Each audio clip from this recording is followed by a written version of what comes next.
A senhora é a primeira. Sou a segunda. É a segunda? Sim. Ok.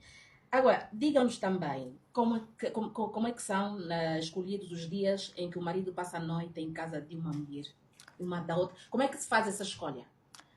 Bem, tudo é de acordo, né, ao marido, porque ele é que é o cabeça. O homem é a cabeça e as fêmeas são o corpo, são membros do corpo do marido. Então, primeiro existem dois tipos de realidade.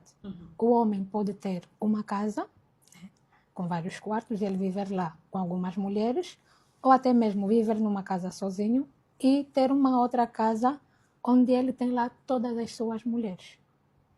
E dependendo desse sistema que ele tem de vida, né, ele pode criar uma escala de dias que vai passar com as suas mulheres, né, e cada uma delas vai obedecer a essa escala. Na nossa língua, Kikongo, chama-se lumingo. Lumingo. Esse momento em que a mulher vai se encontrar com o seu marido, né, para passarem a noite, para pernoitarem, chama-se lumingo. Muito bonito. Espera, o marido chama as esposas e ele escolhe aí com quem vai passar a noite, é isso? Não. Ele pode fazer uma escala do conhecimento já de todas. Ok. Olha, essa semana eu vou ficar com a fulana, amanhã eu vou ficar com a ciclana. E todas elas, né, em concordância com o marido, aceitam aquela escala.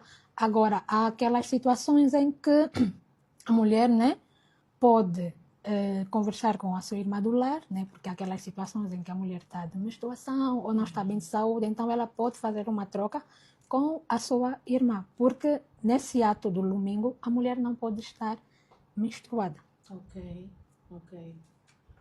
Olha, enfim, pronto, estamos aqui a descobrir. Eu